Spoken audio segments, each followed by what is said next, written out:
Hello and welcome to the Hispanic Patriot Podcast, the weekly podcast broadcast live from a secret, undisclosed location here in the heart of the great state of Colorado. Here we speak the truth, the whole truth, and nothing but the truth. So help us God. My name is Nicholas Razo, and without further ado, I present to you all our fearless patron, Hugo Chavez. Ray, give it up for the Hispanic Patriots. Hello, everyone. Welcome to another edition of the Hispanic Patriot Podcast.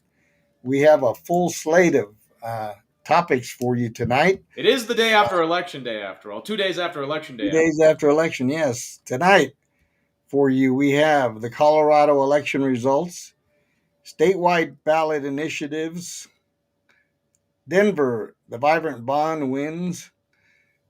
We have a report from some of the school board races in Colorado Springs. Mexico, we have a mayor who has been assassinated by the cartel down there. New York City, of course, that's been all over the news. The Muslim communist Mamdani has won the mayoral race, and we're going to be talking a lot about that.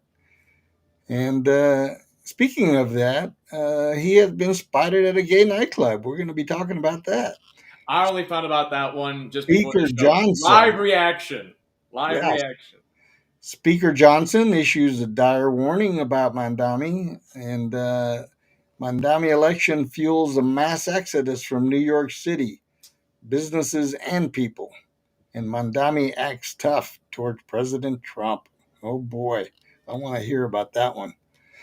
'Tis the time of year for porch pirates. That's on our FAFO segment of the program. And we have another Trump parody video. It's called The Three Señoritas and the word of the day at the end of the show. So stay tuned. We've got a lot on the plate. And we begin with the Colorado election results. So let's tune in to a little brief video on what took place here just 2 nights ago. Two big names on Aurora City Council are out. That is one of the more surprising results from yesterday's election day. All these results are still unofficial tonight. Many talking about the at-large Aurora City Council results. Incumbent Danielle Jurinsky, who gained notoriety during President Trump's last campaign, is out, as is Amsala Casal. Jurinsky has officially conceded tonight.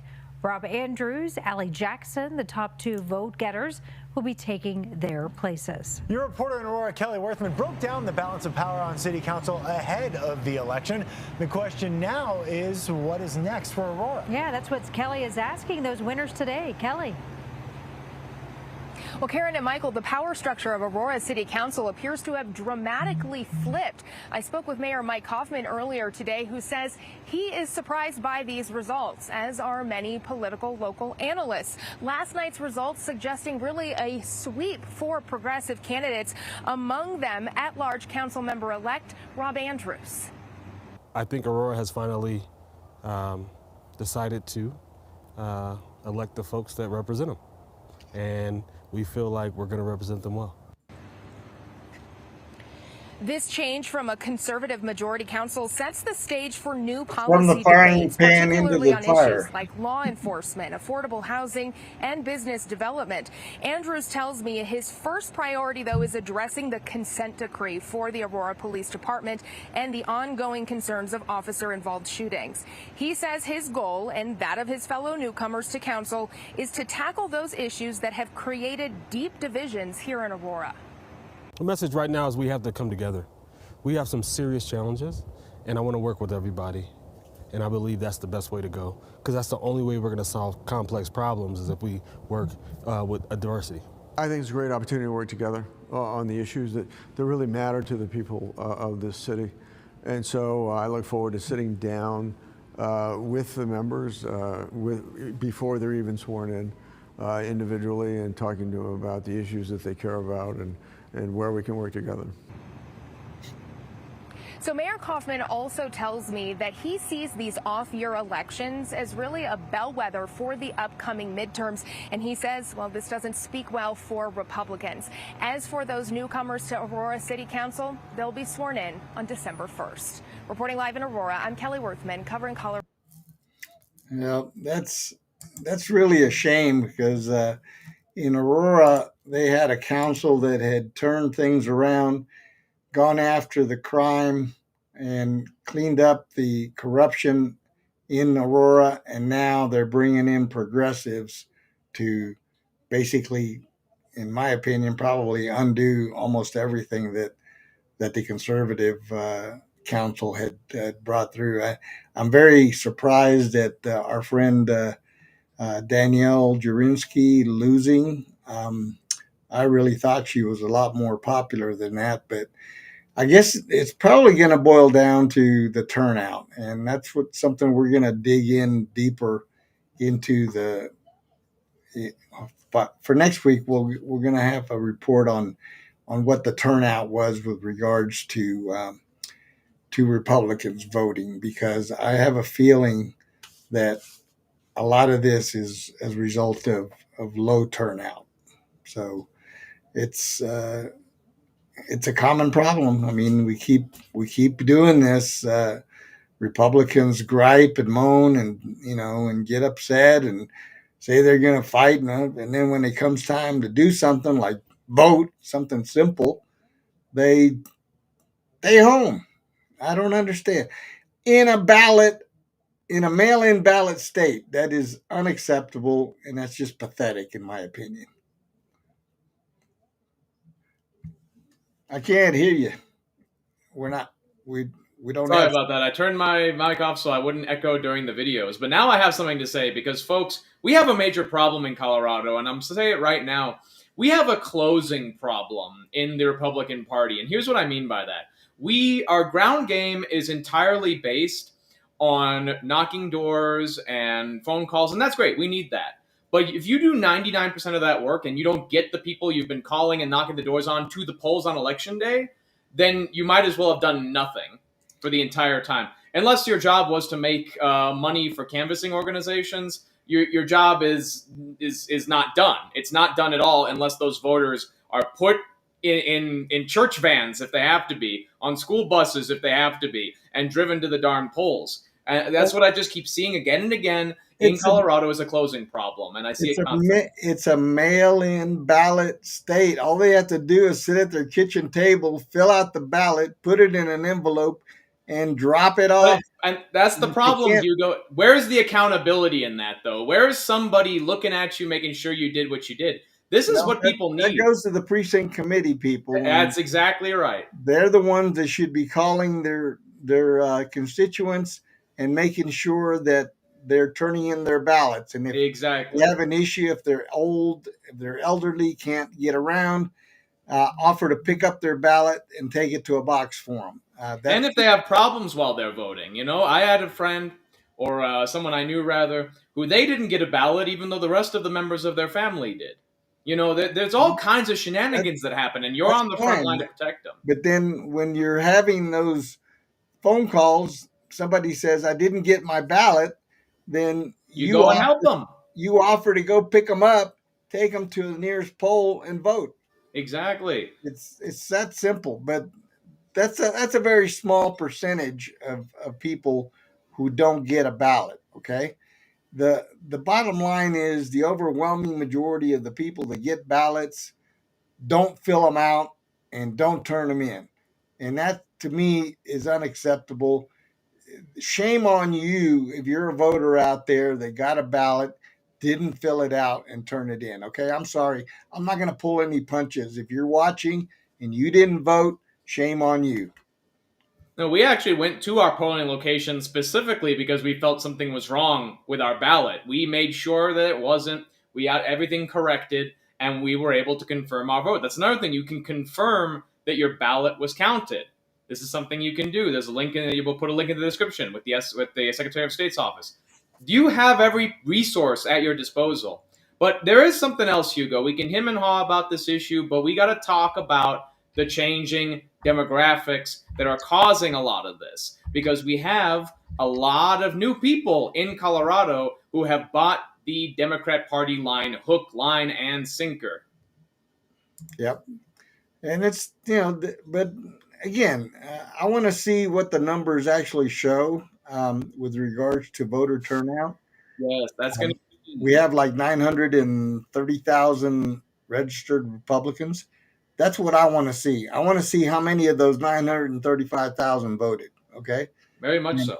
And if it's anything like past off-year elections, we're probably going to see something in the 20% range, and that's unacceptable. So we can't complain as a party. I mean, I can complain because I always vote.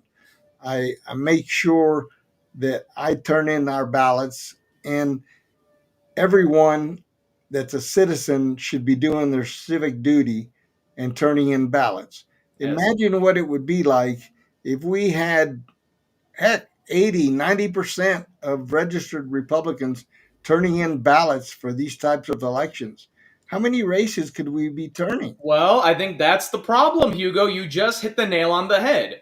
We have Republican leaders who are controlled to not support Republican victories. People, we have talked about this on the show and in the conservative movement in Colorado for a long time, that we have weak leaders who are interested and who make money off Republican defeats. And these are the people we are putting in charge of ballots in our elections. We are letting the fox guard the hen house, folks. Yep.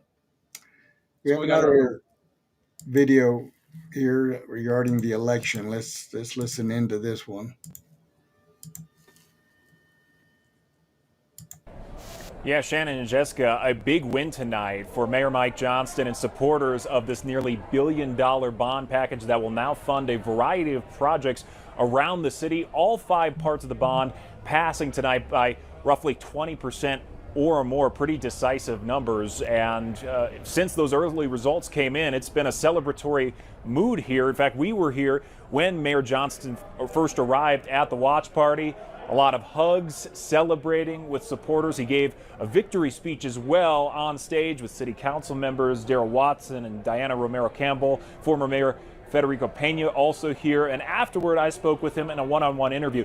He told me tonight shows Denver voters fundamentally believe in investing in the city and believe in his administration's leadership. I asked him if he was surprised by how much voters seem to believe in this bond and what his message is to them. Now, it's how much they were able to dupe people into voting for a boondoggle. They say this is going to be a bond of about $1 billion. Watch, by the end of it, it's going to be over $2 billion, because they always underreport what they are going to do. They always start off with, without raising taxes. Oh, don't you love that line? Yeah. Where's this money going to come from to pay the bond? It comes from taxes, you dummies. I mean, come on. I mean, did these people have any kind of knowledge with regards to economics? Or I'd be like, no, man, what's a bond? Is that thing I paid to get out of jail? Yeah. So yeah, that's what that's what a lot of people say. Oh yeah, I'll have $1 billion bond. I commit so many crimes. Yes, and we won't tax you until we have to pay the bond. Then we're going to raise your taxes to pay this. You watch. Not taxes. I don't pay taxes. Yeah, you watch. That's what's going to come up, and these people are pathetic in what they voted for, and it's going to be another boondoggle for Denver in particular on this particular one. Well, I think what really happened here, I think you might agree, Hugo, is that Denver thinks that this is what they're going to do to fix all of their bad spending, all of their fiscal irresponsibility that many small business owners were feeling just during the special session when the whole state, Democrat run, decided to put that burden on the backs of small business owners. Fun fact, as Hugo knows, more small businesses in this state are started by Hispanics as a single group than any other group. Yep. So, these are the groups that are going to hurt. This bond is basically a pipe dream to fix a financial crisis that they created. And this also proves that Denver believes that they are the fief masters of the state. Much like my own home state of Illinois, Chicago thinks that it owns all the state. Denver is believing that Colorado is now its state, and it needs to be cured of this belief.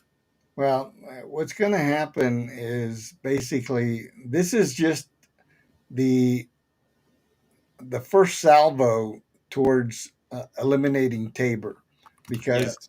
this is going to be a backdoor attempt to try to now, when they start seeing what happens with this bond, the next thing they're going to say is, oh, well, we need to keep your TABOR refund because we have to pay for this bond, and we're going to raise your taxes to do it. Yeah. No, they never do it at the front end. They always do it at the back end when it's too late for people. And people are going to say, oh, well, I didn't know that. Yeah, well, we told you, you dumbasses. I'm sorry. I can't hold it back on this. This is just pathetic. And I want to see what the voter now. Denver, of course, is overwhelmingly Democrat. So even if we had 100% voter turnout among Republicans, it wouldn't make a difference. But I still want to see what the turnout was, not only in Denver but statewide with regards to Republican voters. So, Very much. and then we've got some key races from southern Colorado that are also being reported on. But you've got some information regarding some of the school board races.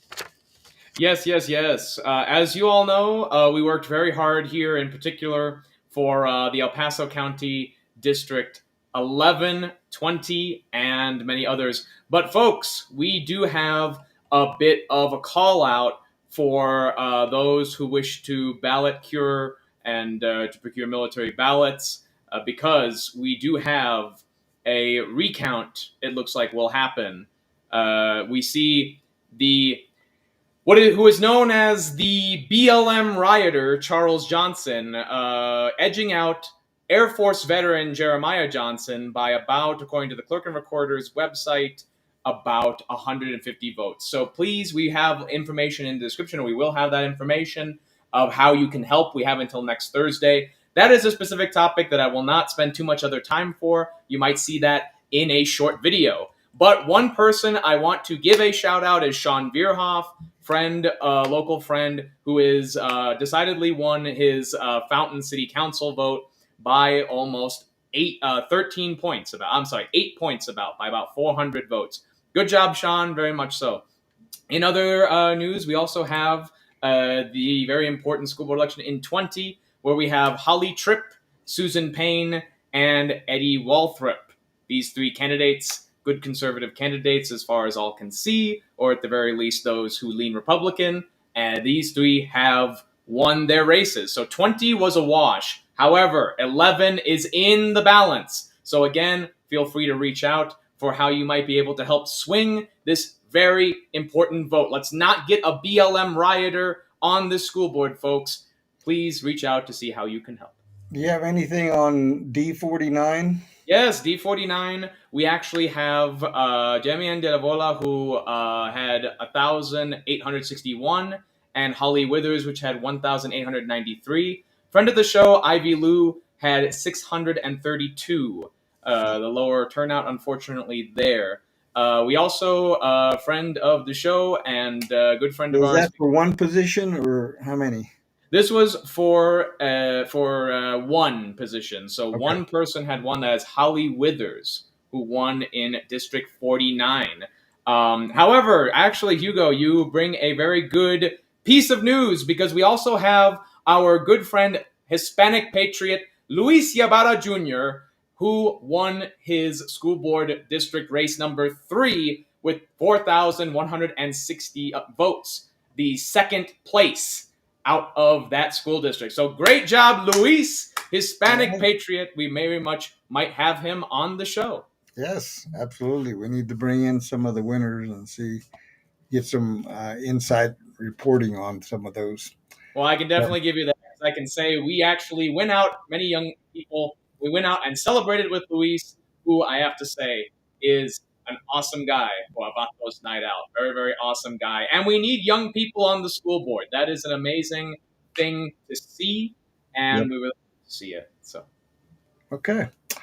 All right. So from Colorado, we fly south and we have a report out of Mexico where a mayor has been assassinated down there in the town of Uruapan.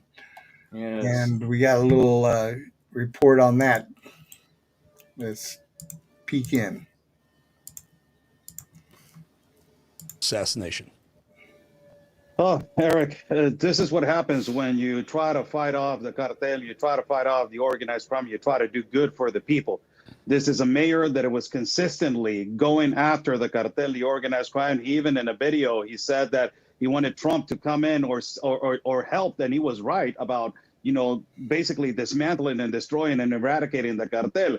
And just weeks before, he was making videos sending to the president of Mexico to say to her, I need protection. I need help. These people have bigger artillery than what we have in our government. We need help to fight them. We need help to combat them.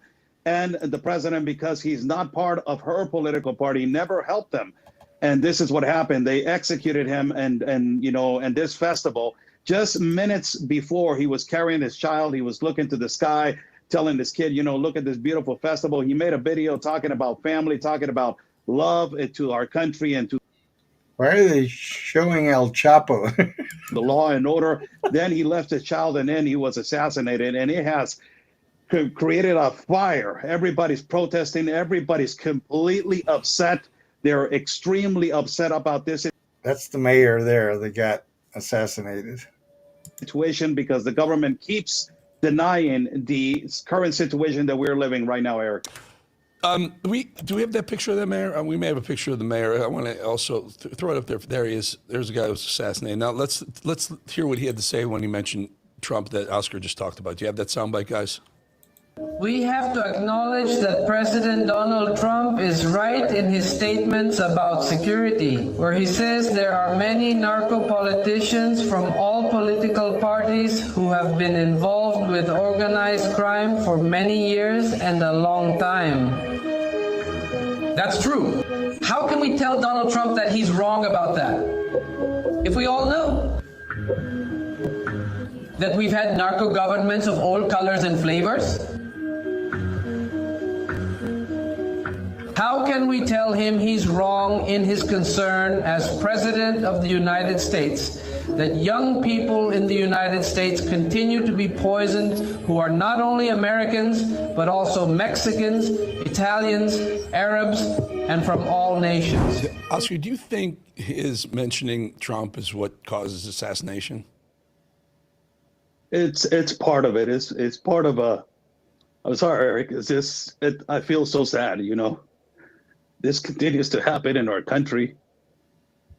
The good guys are getting killed, and because they're trying to fight off and fight for us, and we feel that our voices are being silenced, and that they're not helping us.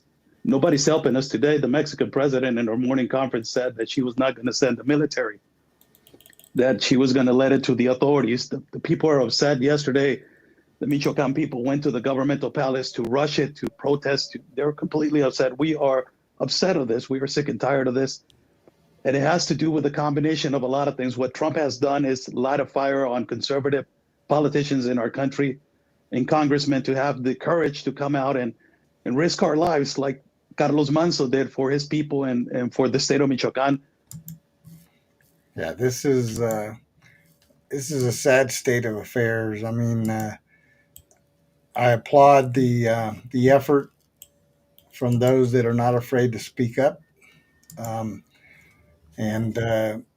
you just have to keep on fighting. I mean, we lose people that, like the gentleman was saying, that are not afraid to speak up, and then they get handled like this, and then the very corrupt president of Mexico doesn't have the gumption to send in help for a town like that just lost their mayor.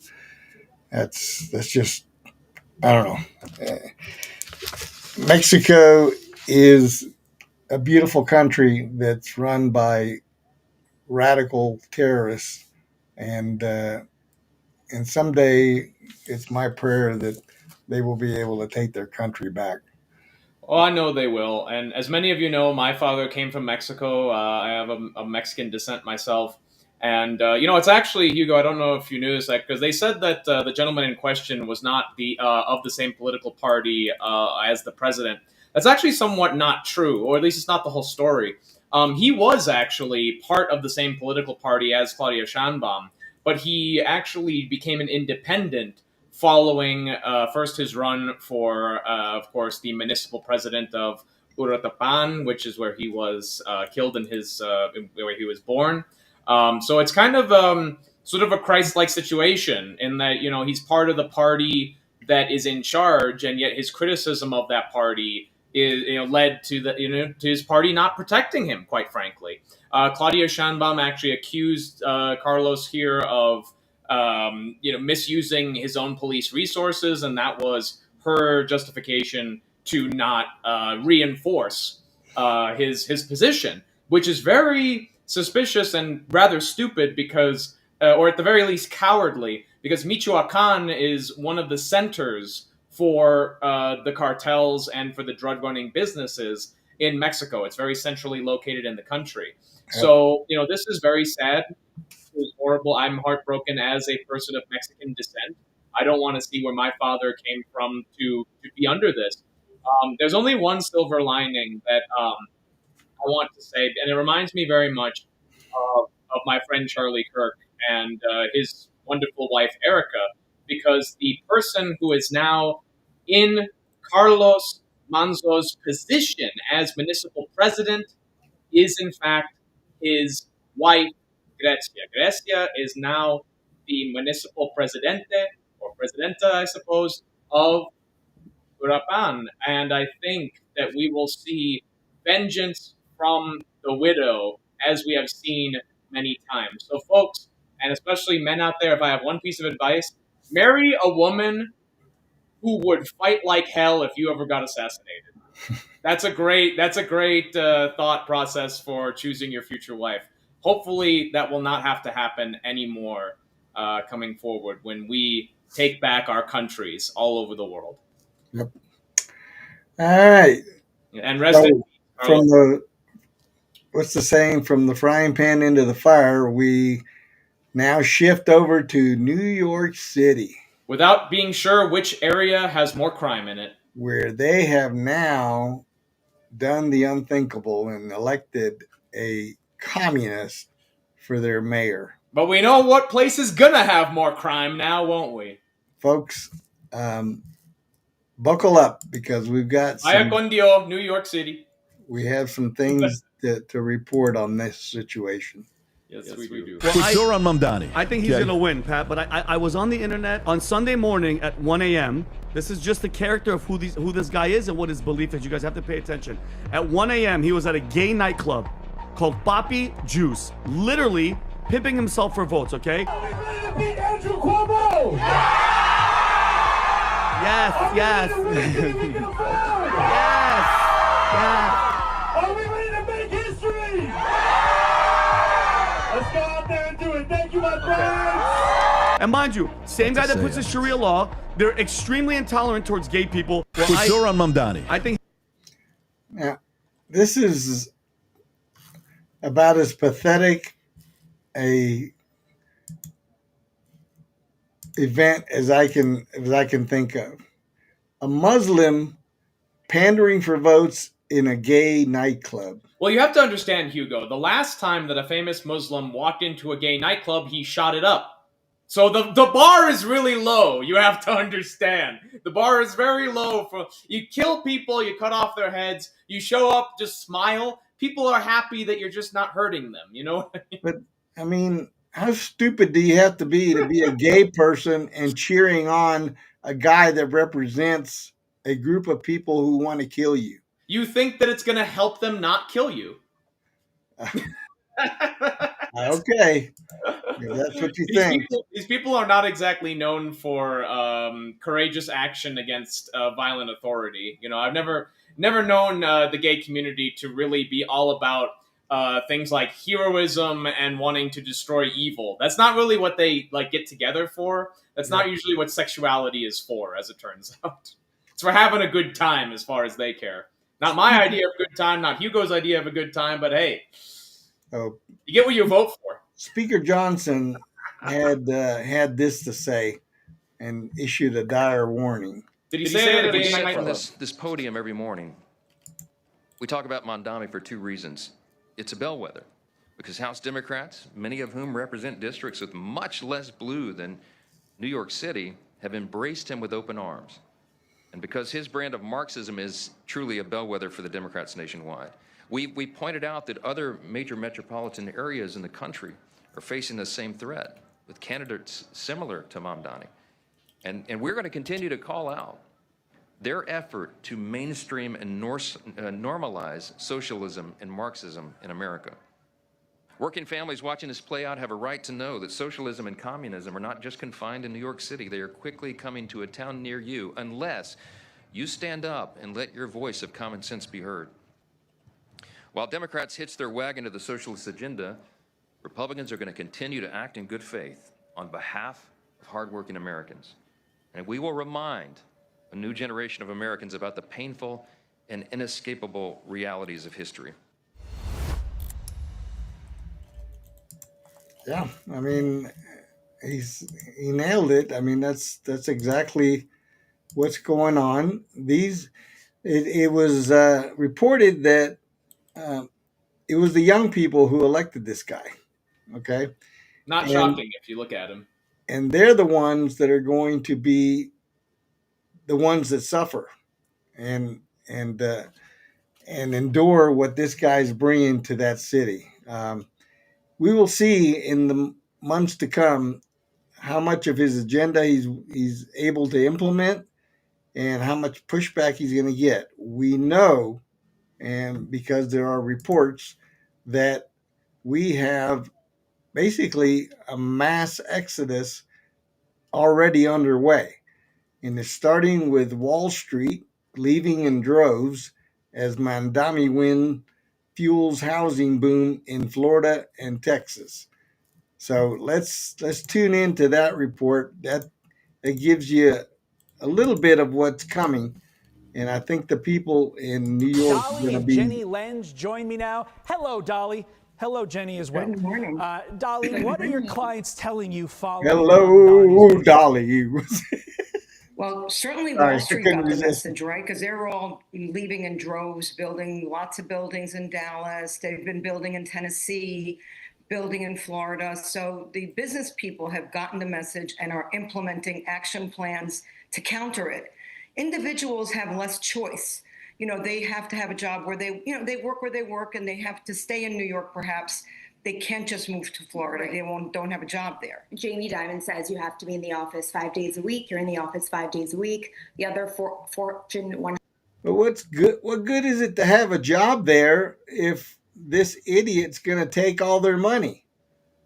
I don't understand that mentality.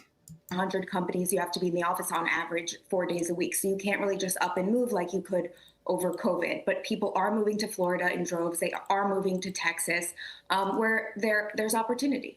Let's talk a little bit more about Texas for a second here, Dolly. I'm sorry? I'm going to talk a little bit more about Texas. The New York Post reporting that Dallas, to your point, has more recently become a major draw for these big financial firms that were born and raised in the Big Apple. One CEO telling them that New York is still the financial capital of the U.S. and one of the financial capitals of the world, but Texas can compete. And Dolly, I've heard it described as from Wall Street to Y'all Street.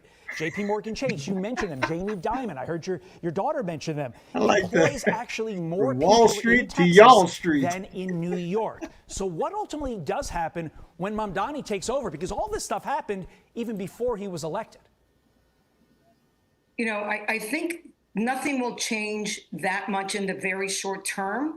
But in the long term, since everyone's getting the message now, they're going to be looking even further into places like Dallas, to relocate their firms and to set up shop. So I think that's a very big negative in the long term for New York. Right. Like you said, there are 24,000 employees in New York for JP Morgan and 31,000 in Dallas, which is pretty staggering, even though, like we were talking about Jamie Dimon, he just built a $3 billion new headquarters in New York City. So we're going to see that trend moving forward as well, with all other firms moving down there. Like Charles Schwab, they just completely relocated from California. Goldman Sachs is building an 800,000 square foot headquarters there as well. So, we're definitely seeing a lot of move to Dallas. Look, Texas is welcoming them, right? And New York is saying, we're not going to make it easy for you. Let's talk about the OG of relocation. We're talking about Florida. And I've been talking to a lot of realtors over the course of, the last couple of years. And it seemed like the beginning of this year, Florida slowed. Florida slowed to a crawl because of high taxes and high insurance. But I'm getting the sense that over the last few months, that Florida is once again returning to boomtown because of Mamdani. You're in the trenches too, ladies. What are you seeing? Right. Steve Ross has made the $10 billion investment in West Palm Beach. So many of the people that leased in his Hudson Yards development moved down already to West Palm Beach, and we're only going to see that accelerate. And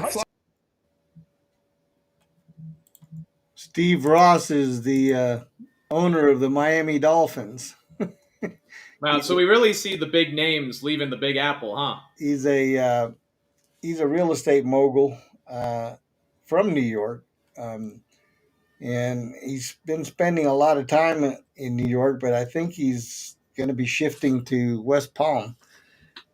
He's a billionaire, of course, and as a long-suffering Dolphin fan, I'm not real happy with him as a Dolphin owner, but that's a different story.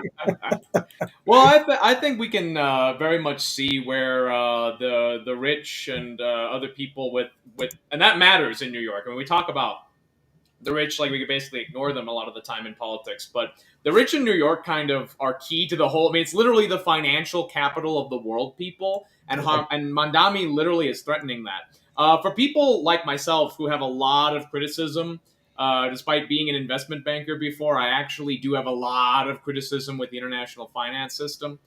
So I think that might be the only silver lining. But this is something that I think we really got to talk about. We need to talk about why Mamdani won. I have two insights as to why. Number one is that he actually condemned dictators in Cuba and Venezuela. He's playing to the local Hispanics. That's something he did. He was critical of Israel.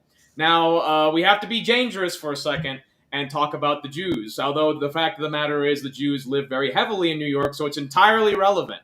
And what he did was almost genius, because for the left-wing Jews, he was critical of Israel. And a lot of people don't know this, especially people who don't live in the United States, that Jewish people, especially in the Democrat Party and on the left, do not universally support Israel. In fact, being a left-wing Jew, condemning Israel is one way you can prove your left-wing credentials. Anti-colonist, anti-imperialist, it's all this kind of nonsense.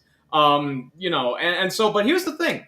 It's not just liberal Jews. So this is an insight I think most people won't know. How did Mamdani win the religious Jewish vote? I'll tell you exactly how he did that. The Hasidim, the people with the big, the hats and the curls and, this Jewish movement, they have something called yeshivas, which are institutions for Torah study. And these institutions are like Catholic schools, but they often fail to meet state education standards. Mamdani promised to not go after the yeshiva, to protect the yeshivas that these very religious Jewish people go to school in, send their children to, and would protect them from state education standards. Was hugely important. That was hugely important, and I think a lot of people will not see that. That's how the divide and conquer happens. I think he's lying about that. And oh yeah, that would be funny.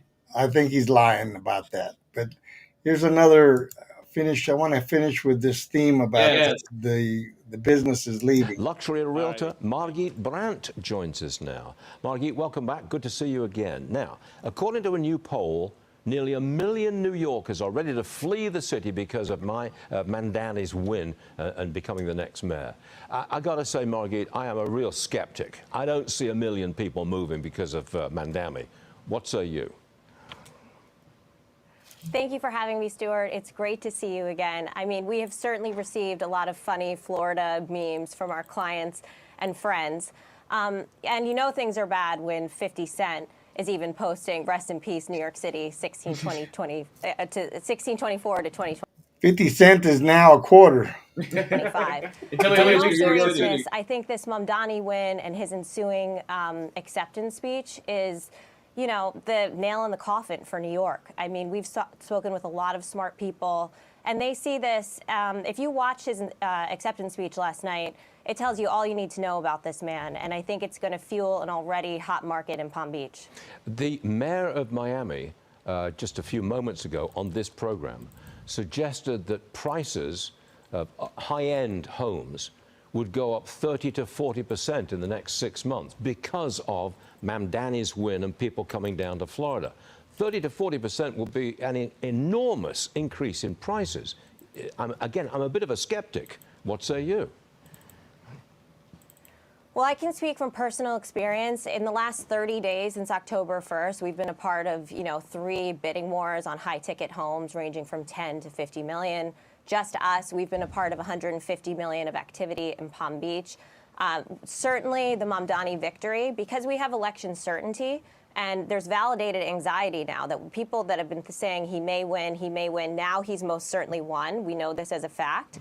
And we've seen that in terms of buyer demand and buyer activity in Palm Beach. In terms of pricing going up 30 to 40%, I don't know if I agree with that exactly. But I will say that Palm Beach is a small market and we have limited inventory. There's only 2,500 single-family homes. If even 1% or 2% of these billionaires in New York leave, it changes our market because we only have so many homes. It's a very small place. So I don't think 30 to 40% necessarily makes sense, but it will change our market. And I also think that, with COVID, people moved overnight. I think this may be something that happens over time. Mm-hmm. People have to make plans for infrastructure, for schools, office space. So this might be something that we see happen over the next several years, but it's most certainly happening, and it's definitely turbocharged our market.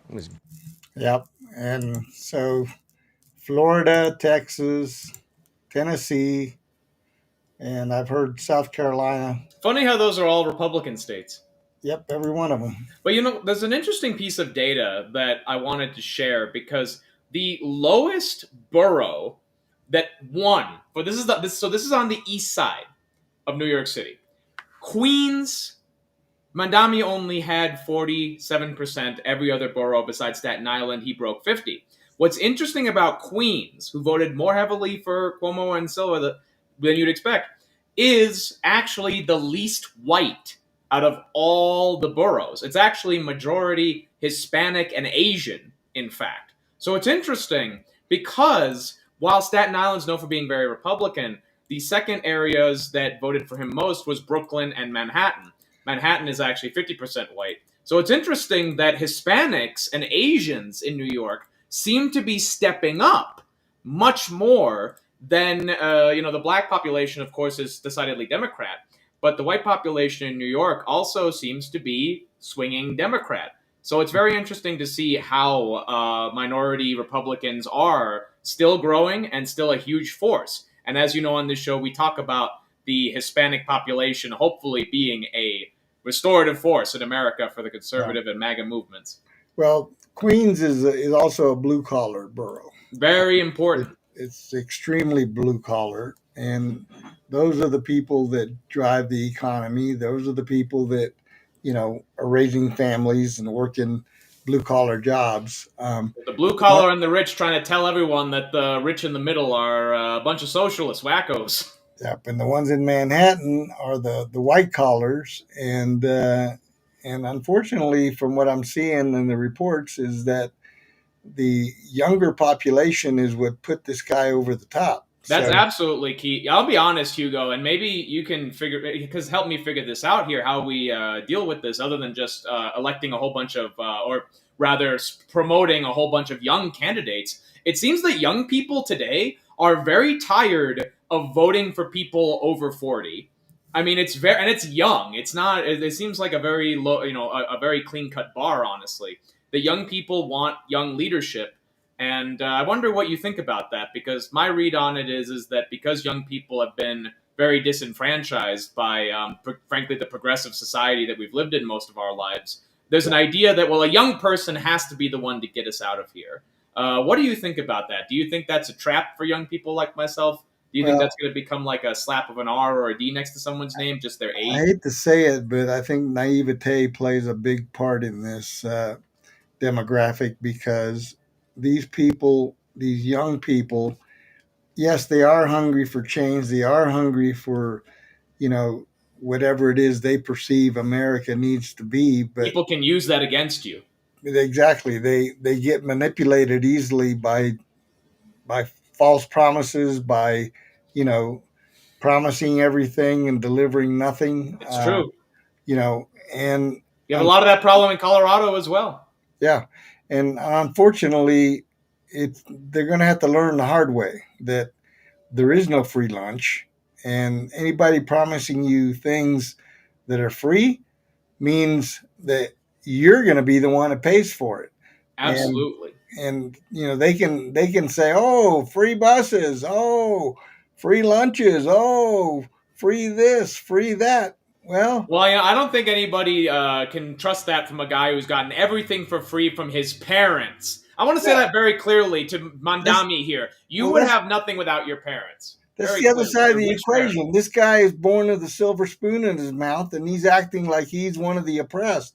He's not. He wants to pretend to be one of us. And I'm tired of people pretending to be one of us. Yeah, and the reason he doesn't care about these people is because he's already got his. Well, to him, this is like a safari, oh, the poor, I've never seen you people before. Or if he has, it's sort of like, it's like you're on safari. You're an exotic animal for him to protect and help. This is what's rich socialists, this is what they're always like. They don't understand how important power is to the people because we've never had it before. We'd like some. This guy doesn't want power to the people, really. He wants power for the people, to wield for the people, he's never been a member of the people in his life. Certainly not the American people. Have you ever watched the movie The Manchurian Candidate? Ah, yes, a good classic right there. Okay. I encourage all you young people, go out and watch The Manchurian Candidate. Okay? Really? It's an old movie, but watch it, and I think it's going to open your eyes about this guy.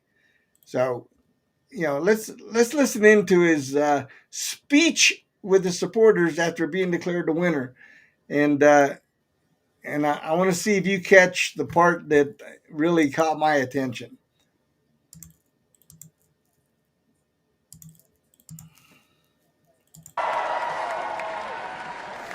So Donald Trump, since I know you're watching, I have 4 words for you. Turn the volume up.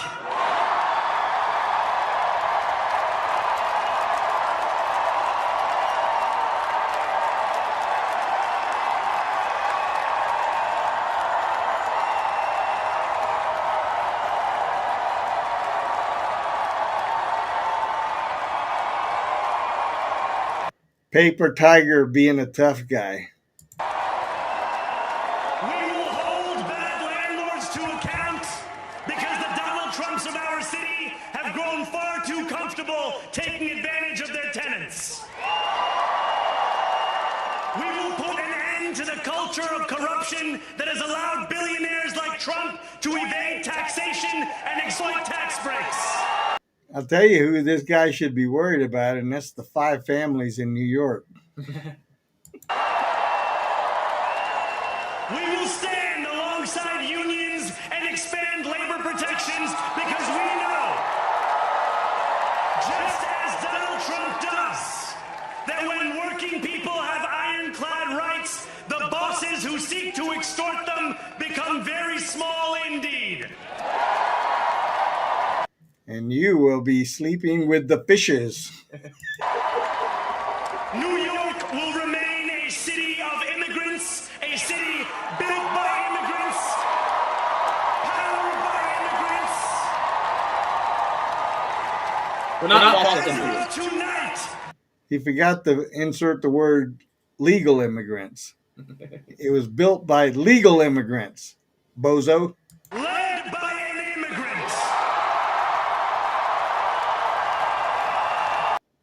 Poor Zohran, he was born with a silver spoon in his mouth.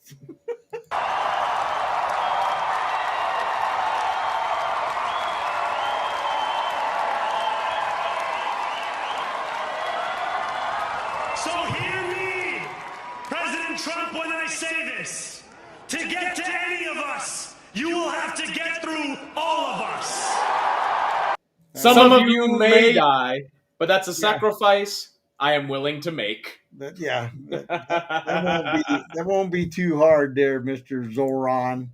Well, that's the real thing, is that this guy is the child of literal anti-colonial activists who made their wealth by exploiting Africa. That's what these people did. So there is a huge guilty conscience that you're seeing in Mamdani, and that's something that I really want to express. You got to understand where this guy came from. But honestly, Hugo, I am hearing, I just have to be honest here, a lot of things that would make my generation happy. I'm going to fight to make sure your rents are good and your landlord is fair. I'm going to make sure that your job and your labor conditions are fair. You know what's funny to me, though? Democrats have never provided this despite promising it my entire life. I have only ever seen Republicans with decent ideas on how to fix labor, including our own local Republicans who have had great bills, including regarding AI, which is rejecting people's job applications for no reasons and gatekeeping the job market against us young people and against you older people with lots of marketable skills. This is very frustrating to me to see a guy speaking all the right language when there's almost no reason that he would walk the walk he's talking about. What I want to see is when President Trump sends in the National Guard. That would be fun. And he stands in their way and he gets carted off. That's what I want to see. Do we send him to Uganda or India? He can't seem to tell which one he is. It's like Kamala Harris. Guantanamo. That's where he belongs. I don't know if he'd feel comfortable in a Hispanic country given the votes against him. Yeah, well, Guantanamo is not Hispanic. Guantanamo is controlled by the U.S. Marines. That's a good point. Which many of them are Hispanic, Hugo. I will say that is our territory. It's a bunch of Mexicans occupying Cuba right now. Yep, absolutely. But this guy, you can't handle. This guy is in for a rude awakening. That's what I see. That's what I see too. These young guys who get in the Democrat Party promising all this good stuff, they're never strong enough to deliver. And I would equate that with weak Republicans too. These guys with their fake toughness, whether it's Zohran or anybody else, they will never deliver. Yep, absolutely. Well, we've come to that time in the show where it's the FAFO segment of the show. Oh, man. We are entering the holiday season, and guess who is on the uptick now?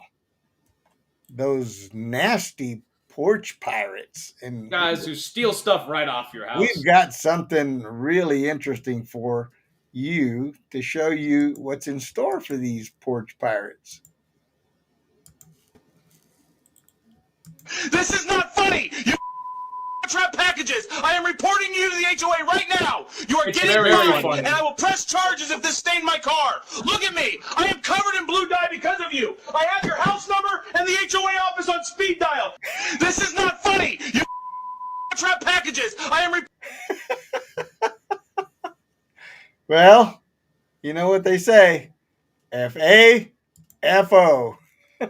Imagine having the gall to try to steal something and then getting mad at the guy for who booby trapped what you were trying to steal.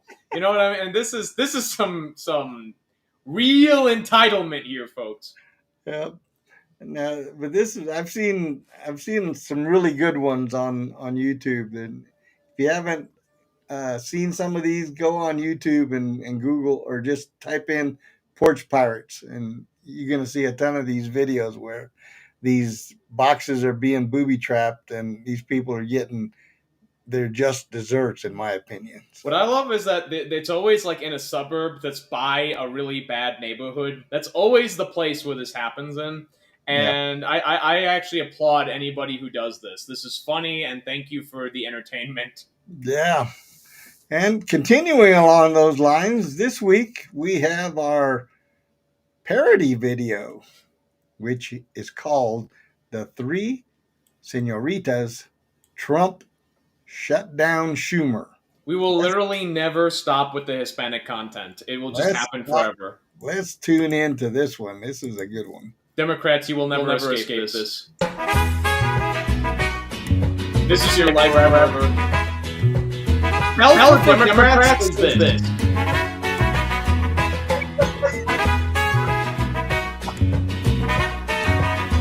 Señorita Schumer! Señorita Jeffries!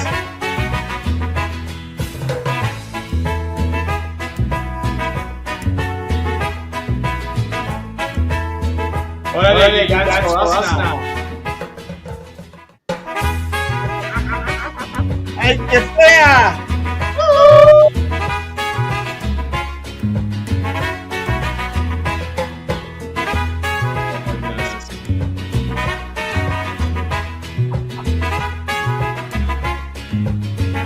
Why are they so mad? Don't they support transgender stuff? I can't stop laughing, man. I could watch that all night. That's just... Man. Well, and that's the thing, guys, is that we actually really love this torture. Like, the fact that the Democrats are being tortured by Hispanic content, to me, is just beautiful. It's like we're not doing anything wrong. We're just depicting them in Mexican outfits, and it drives them crazy, and they're not even they are sure why. Well, I've spoken to some actual mariachis, and they've seen these videos, and they love them. I do too. They're saying, bring more. They want to do more. They think you're hilarious. If I had enough money, I would quite literally pay a mariachi band to come with me to political events, just to do whatever, to sing whatever, to make fun of literally whatever. Because honestly, I think, Hugo, you'd agree, we Hispanics have a way of bringing levity and brevity to situations that it's a lost art to do that in a not cheesy fashion. And I think the world needs more of that. We need more brevity, we need more levity, and we need more people laughing and having a good time. Yes, sir. It's always a good time on Hispanic Patriot Podcast. Yes, sir. And that brings us to our Word of the Day segment. Today's word of the day is malobservation. Malobservation. Well, that's a mouthful, okay? What it means is it's erroneous observation or interpretation. Nobody would ever...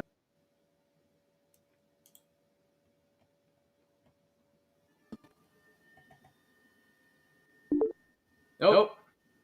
Arguments set forth in the foregoing pages are soundly based and sound in themselves. They go a long way to show that malobservation and misinterpretation of nature have been the unsound foundations of theories of the supernatural. Oh my. So there's your word, folks. Malobservation. So we want you guys to make sure that there's no malobservations in your elections this year and the next. Or your activities in the streets. We definitely want to make sure that the streets of New York are safe, the streets of Mexico are safe, and the streets of Denver are safe. But it is going to be a hard mission, which is why we ask all of you to please like and subscribe, join, come onto the website, and see what you would like to do to become a Hispanic Patriot today.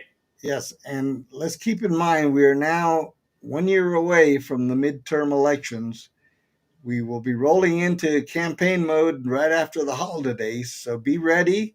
Be ready to do your part. Do whatever you can to help get Republicans elected and especially in the Congress, because we cannot afford the alternative with President Trump in office. He needs those 2 last years, folks. 2 last years of solid Republican victory. Only you can make it happen. The House and the Senate, folks. Very important. And our own State House and Senate, which we will be taking back. Up against the clock, and we thank you for tuning in tonight. Not up against the wall. We've enlightened you and help you understand some of the things that are going on in our state and in our nation.